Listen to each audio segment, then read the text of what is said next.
What was the straw that brought you uncertainty about the future of the Blazers franchise? I'm not going to speak on the Blazers. It's a lot of love and respect, but I won't speak on the Blazers. It's well documented that there have been a trade request to the Miami Heat. Is there anything that you could say about the trade request?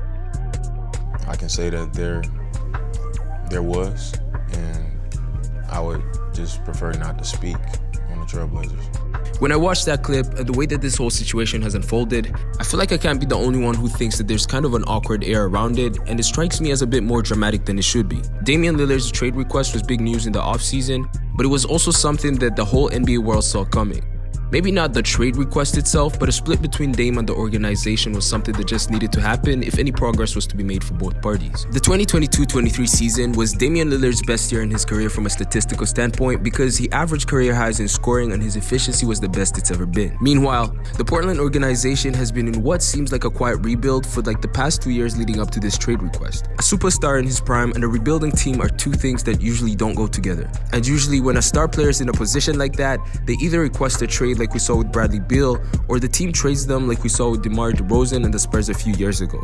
This happens especially when the two parties have a good relationship and when they've exhausted the tank and it's clear that stuff is just not gonna work out.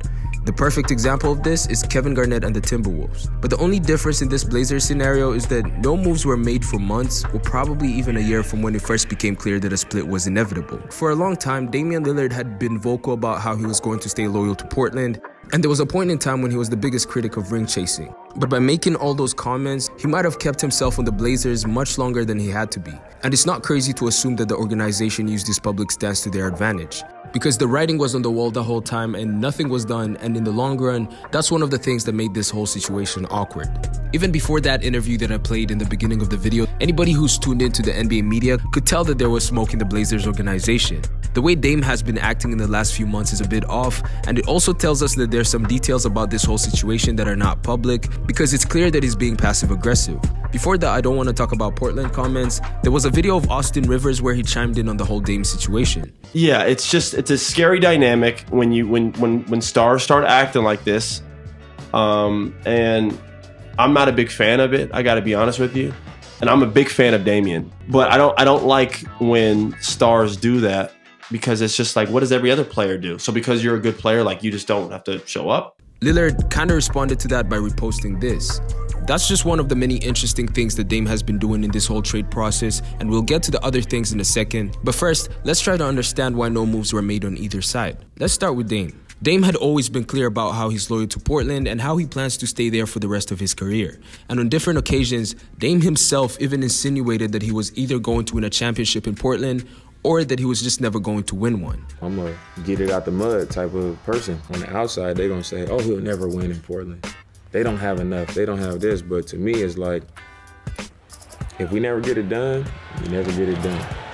Another thing that I already touched on is that among active players, there hasn't been a bigger critic of ring culture or ring chasing than Damian Lillard. You remember when he called out Paul George saying keep switching teams, running from the grind, and all the other comments about how ring chasing culture is just not who he is. So sticking it out with Portland kind of became his identity over the years, and there's nothing wrong with that, but I think we got to a point where it was clear that a ring matters a lot to Dame, and he expected that same loyalty from the Portland front office, might have received some promises about creating a winning situation for him that would allow him to get that ring, but didn't get any of that in the end because the Blazers just couldn't provide that, or because they were just more focused on a rebuild. We saw Dame resort to tweets and the comments about Miami being his preferred destination, but I think that just shows that he got to a point where he wanted out, but couldn't say that publicly because he had kind of trapped himself with all those comments about ring chasing, which is kind of crazy because now he only wants to go to a team that just came from the finals, and I'm not even saying that to diss Dame, I'm just saying it the way I see it. And in a market like Portland that doesn't attract the biggest stars, you know that a team like the Blazers is going to hold on to a superstar like Dame and get as much value from him as they can. Whether they're struggling or in a rebuild, they're most likely not going to let a player like that go. And from a business standpoint, it makes sense. Now, Lillard's frustration makes a bit more sense when you understand that from the organizational standpoint, when Portland traded CJ McCollum, it was supposed to usher them into a direction that would help them to improve and build around Dame without having to start from scratch. That Dame and CJ era was actually very solid. They were top 3 in the West multiple times, and they got to the conference finals, but they just weren't good enough to win a championship. At a time when they were supposed to be building on what they already had, they went into a rebuild, and it didn't really appear that way for a while, but now all the moves that they made leading up to Dame's trade request make it extremely clear. They traded CJ McCollum for Josh Hart and 3 draft picks, and after one season, they traded Josh Hart for Cam Reddish, who's a young player, and a first-round pick. Portland was clearly planning for the future with these moves, but the whole time Dame was talking about how he wants to win now. The season that followed the CJ trade was the same season that Lillard dealt with that abdominal injury that led to him playing just 29 games, and that allowed Portland to continue on with this low-key rebuild. And when Dame came back, they added Jeremy Grant. Anthony Simons was already there, and he's a promising player, and then Shaedon Sharpe had a great rookie year as well, but they still struggled, and while a lot of that had to do with injuries, which affected continuity, let's be real, that team wasn't a contender, and the standings showed that. The rumors about Dame potentially leaving had been circulating for more than a year leading up to that, but Lillard became really vocal about the situation towards the end of the season when it became clear that Portland was likely to land a lottery pick. That was around the same time he said this. I think anytime you see growth and you see stuff that can contribute towards winning attitude and winning behavior and winning things, you accept it. You love to see that from guys. But for me, that's not what I'm interested in. So that's the frustrating part of it, is talking about, for what's going to happen next season and us building. Like, that's not what I'm here to do, especially at this stage of my career. So when Damian Lillard made that comment in March, the Blazers were coming off of their 6th straight loss, and they had 11 games left in the season. But what Dame didn't know at the time was that was his last game with them for the season and probably his career. Because before the next game, the Blazers announced that they were shutting down Damian Lillard for the remainder of the season, and one of the reasons they gave was that they were preventing any risk of injury since Portland was pretty much out of the play-in picture, but they were really just tanking for Wemby. Any organization in the position that Portland was in would obviously be trying to stock up on assets for the future, especially since Lillard is getting older and seems to be getting injured a bit more frequently. But the Blazers organization was also left with an unhappy superstar. From the end of the season, we started to see more and more headlines about Damian Lillard hinting that he wants out. After that last clip that I showed, there was this comment in the month that followed. Or does it need to be? I don't have much of an appetite for building and, guys 2 and 3 years away from really going after it.